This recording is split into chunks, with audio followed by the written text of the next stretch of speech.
Hello YouTube, Spec Ops Delta here, and I'm bringing you the newest map to Battlefield Bad Company 2 Vietnam for the PC. Recently got the Battle for Hastings after we got our 69 million support actions a couple days ago, I think. So I apologize for the length, but I wanted to show you guys as much of this map as possible because I don't know who out of my sublist still has not played this map yet. Right off the bat for Conquest, that is, if you're on the A side uncapped, capping C early and holding it will give you an early lead. I played for several hours, and even with a squad of all 50s, these games were not blowouts by any means. They were quite close, even though we had some really great players on our team. So capping the flags and holding them is very important. Although I would suggest going behind this building in your initial route to catch people that are trying to cap C. There are some windows you can look in to shoot them through. And you can see I'm running the engineer class. I really suggest it in this map because there are a lot of vehicles, but everyone else pretty much runs the engineer class too. I believe there are 2 Hueys, one at the A spawn, one at the D spawn. There are 2 tanks. I think they are only at the uncap. If I'm wrong, please correct me. 4 boats, 1 at each base, and then an array of jeeps. And in Conquest maps, they only have 200 tickets. The fights are short and intense. I have not played Rush, but I wanted to play Conquest first so that I could run through the whole map and not get stuck at one Rush base. This way I could see the whole map for what it was. That being said, I think that a lot of Conquest flags are at the same points as MCOMs are in Rush, so this should be beneficial for both Rush and Conquest players, at least I'm hoping. So for this A flag to B flag attacking route, you definitely want to use the right side. There is less cover, but there's more concealment. But if you go to the left side, you must, there is more cover, but you have to cross a road, and that can be dangerous. You want to be careful when you're capping this flag, as people who are still at this B flag spawn behind me in that river area. So there is one thing that I kind of don't like about this map, and it's that even though it has 4 points, 4 flag points, which I love, they're situated in kind of a circle, which means that there's no real front that you can have.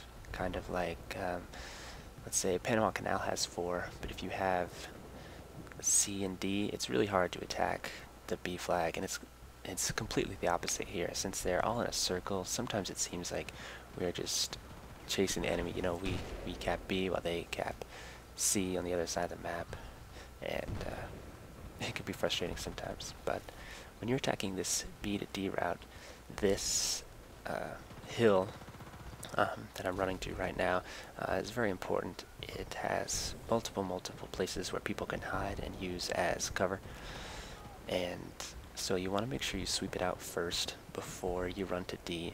Although on the other side of the road there is a route, but I would only suggest using that route when you're attacking the opposite direction from D to B, which I'll talk about in just a couple minutes. You can see that there's this huge bridge, and it spans across the entire map horizontally, east to west, however you want to look at it, from the C flag to the B flag.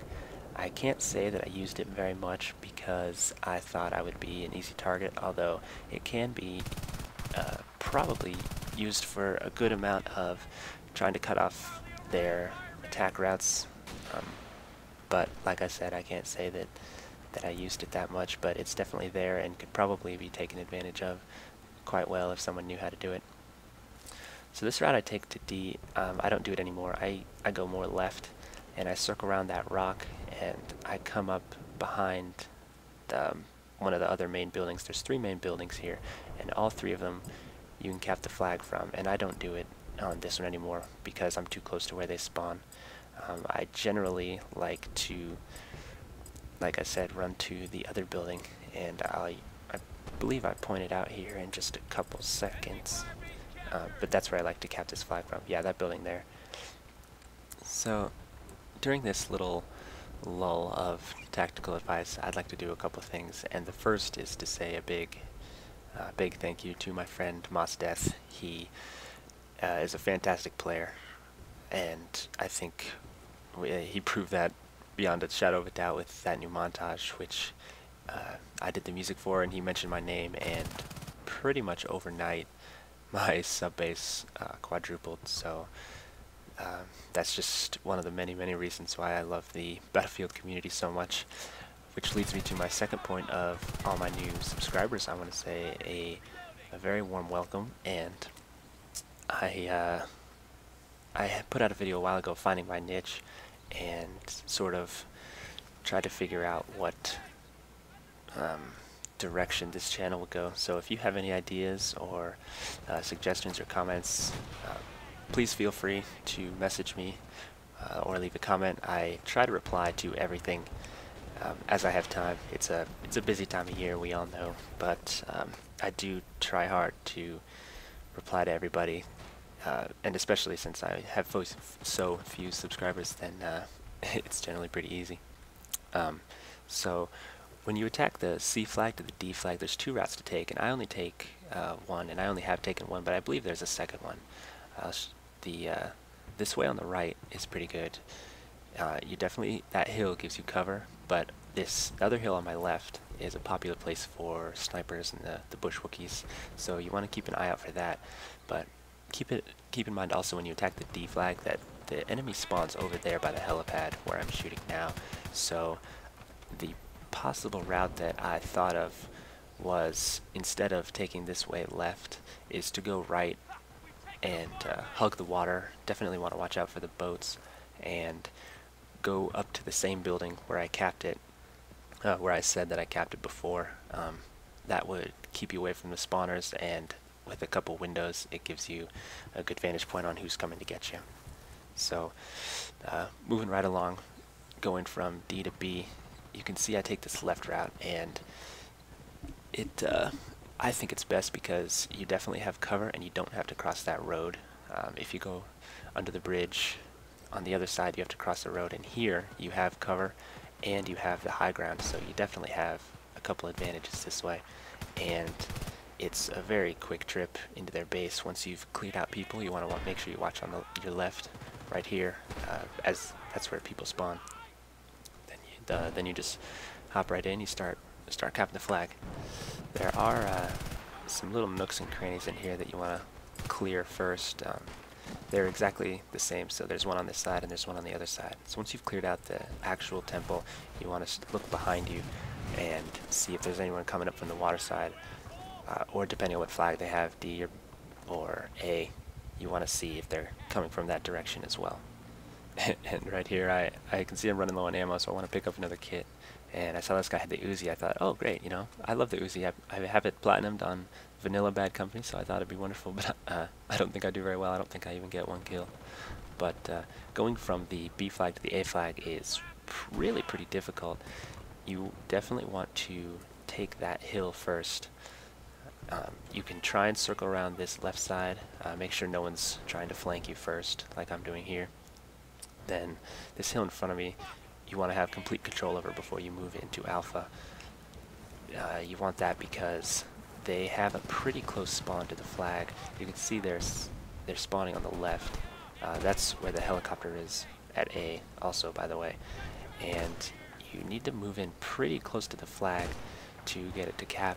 The flag is kind of down by the river. I have not tried the route closer to the water. It doesn't seem like there's much cover. There are some shallow trenches, but if they have the C flag, then a couple snipers could make your day a real living hell. And you can see here, even when you get behind them at A, it's still really tough because of where they spawn. I pop out thinking that I'll get two, and all of a sudden, you know, there's more than I can handle, and I get taken out. So cover is really important, especially since that particular place is so open. It's really easy to get picked off running between there. So this building here on my left, inside of it, is a very popular place to cap, and that's why I said it's important to run behind it and clear it out first, since generally they'd be looking forward. And another good tactical position is this hill. It can be used to attack C as a mobile spawn point, and it can also be used as a good place to defend it from. And my general routes for attacking, you know, C to D and vice versa are just pretty much reversed. I try and stay to this left side because to I want to minimize the chances that somebody's going to see me, and I'm sure you guys will find your own routes. And so I am going to leave you with just this little clip of us in a Huey giving sort of a overview flyby of this entire map, and it ends pretty dramatically. So you can see that there's that long bridge, and it goes all the way between the C flag, which is what I'm shooting at now, and here's another view of it. Heading to B. It's not a gigantic map, and especially with all the vehicles, sometimes it can seem a little claustrophobic, which is why I like running the engineer kit. Even with the rocket upgrade, it's nice. There's a lot of tanks, and choppers, you know, can make your day live in hell as well. But if you're in a chopper, you definitely want to be careful of crack shot tank shells, because Moss and I died probably 4 times each from tanks blowing us out of the sky. So that's it for this gameplay. It wasn't really about my score or my KD or anything. It was more about showing you guys the map, and has some routes that I take just to get you ready, so that when you play that map, you can sort of have a feel for it already. So that's it from me, guys. All the best.